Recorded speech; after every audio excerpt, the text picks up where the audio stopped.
അമ്മേ ശരണം ദേവി ശരണം. അപ്പോൾ കൊടുങ്ങല്ലൂർ കാവില് മറ്റൊരു വിശേഷപ്പെട്ട ദിവസം കൂടി വന്നെത്തുകയാണ്. അതായത് നടതുറപ്പ് മഹോത്സവം എന്ന് പറയുന്നത്. അതായത് നിങ്ങൾക്ക് എല്ലാവർക്കും അറിയാം, ഭരണി മഹോത്സവത്തോടനുബന്ധിച്ച് അശ്വതി നാളില് 12 മണിയോടുകൂടി നടയടച്ചിട്ടുണ്ടായിരുന്നു. ദാരികമായിട്ടുള്ള യുദ്ധത്തിൽ ജയിച്ചതിൻ്റെ ആ ഒരു സങ്കല്പമാണ് ഭരണി മഹോത്സവം എന്ന് പറയുന്നത് നമ്മൾ കൊണ്ടാടുന്നത്. അപ്പോൾ ആ ദാരികരമായിട്ടുള്ള യുദ്ധത്തിൽ അമ്മയ്ക്ക് മുറിവേറ്റതിൻ്റെ അടിസ്ഥാനത്തിൽ ആ മുറിവുകൾ ഉണക്കുന്നതിന് വേണ്ടിയിട്ടുള്ള ചികിത്സ എന്നുള്ള രീതിയിൽ നടത്തപ്പെടുന്ന തൃച്ചന്ദന ചാർത്ത് അശ്വതി നാളിൽ നടന്നിട്ടുണ്ടായിരുന്നു. ആ അശ്വതി നാളിൽ നടന്ന തൃച്ചന്ദന ചാർത്തിന് ശേഷം അശ്വതി കാവുതീണ്ടൽ നടന്നിട്ടുണ്ടായിരുന്നു. അതുപോലെ തന്നെ ഭരണി നാളിൽ പുലർച്ചെ വരീരി പായസം അമ്മയ്ക്കുള്ള ഔഷധം എന്നുള്ള രീതിയിൽ നേദിച്ചതിന് ശേഷം കാവുപൂക്കൽ എന്ന് പറയുന്ന ഒരു ചടങ്ങ് നടന്നിട്ടുണ്ടായിരുന്നു. അതായത് കാവുപൂക്കൽ എന്ന് പറയുന്നത് ഇവിടെ മച്ചിലമ്മ എന്ന് പറയുന്ന ഒരു സ്ഥാനം ഞാൻ നിങ്ങൾക്ക് എല്ലാവർക്കും ഒരു വീഡിയോയിലൂടെ കാണിച്ചു തന്നിട്ടുണ്ടായിരുന്നു. അവിടെ നെറ്റിപ്പട്ടം കെട്ടുക, അതുപോലെ തന്നെ വിളക്ക് തെളിയിച്ച് വെക്കുക.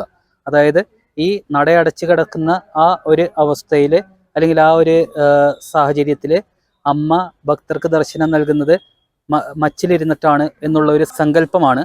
അപ്പോൾ ആ കാവുപൂക്കൽ കഴിഞ്ഞതിന് ശേഷം കാർത്തിക നാളിൽ കാർത്തിക പുണ്യാഹം എന്ന് പറയുന്ന, അതായത് കൊടുങ്ങല്ലൂരമ്മയുടെ വട്ടക്കുളം ക്ലീൻ ചെയ്യുക, അതുപോലെ തന്നെ പുണ്യാഹം നടത്തുക, അതുപോലെ തന്നെ തിരുവോണം നാളിൽ, മീനമാസത്തിലത്തെ തിരുവോണം നാളിൽ കോഴിക്കല്ല് മൂടിയതിന് ശേഷം അത് വീണ്ടും അതേപടി പഴയപടി തന്നെ പുനഃസ്ഥാപിക്കുന്ന ഒരു ചടങ്ങ് എന്ന് പറയുന്നത് നടന്നിട്ടായിരുന്നു.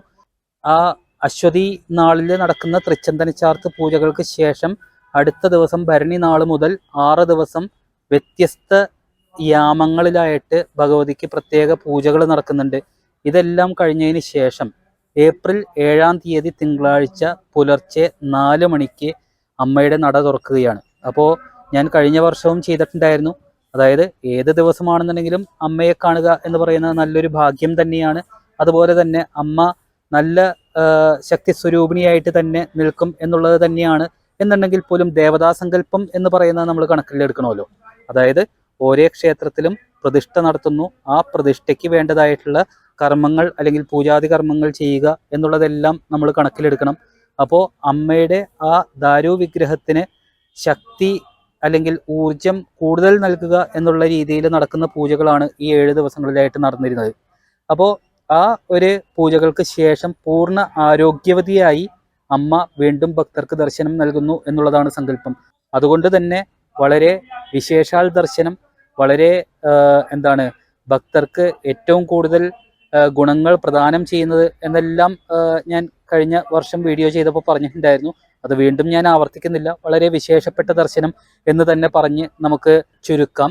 അപ്പോൾ ആ ദിവസം എന്ന് പറയുന്ന പ്രത്യേകത സമ്പൂർണ്ണ നെയ്വിളക്കാണ്. അതുപോലെ തന്നെ ചെറുഭരണിക്ക് കൊടിയേറിയതിന് ശേഷം ഇവിടെ ഗുരുതി പൂജ നടന്നിട്ടില്ല. അതായത് ഈ ഒരു മാസക്കാലം, അതായത് കുംഭഭരണി മുതൽ മീനഭരണി, അതിനുശേഷം നടയടപ്പ്, നട തുറക്കുന്നത് വരെ ഇവിടെ ഗുരുതി പൂജ ഉണ്ടാവാറില്ല. വസൂരിമാലയുടെ അവിടെ നടക്കുന്ന ഗുരുതി പൂജ. അപ്പോൾ അന്ന് ഗുരുതി വീണ്ടും ആരംഭിക്കുന്നു. അപ്പോൾ എല്ലാം കൊണ്ടും വളരെ വിശേഷപ്പെട്ട ദിവസമാണ്. ആ ദിവസം പരമാവധി എല്ലാവരും അമ്മയുടെ ദർശനം നേടുവാൻ ശ്രമിക്കുക. അപ്പോൾ ഏപ്രിൽ 7 തിങ്കളാഴ്ച പുലർച്ചെയാണ് നടതുറപ്പ്. അതിനുശേഷം സാധാരണ രീതിയിലുള്ള ആ ഒരു ദർശന സമയം തന്നെ ഇവിടെ പാലിക്കപ്പെടും എന്നുള്ളതാണ്.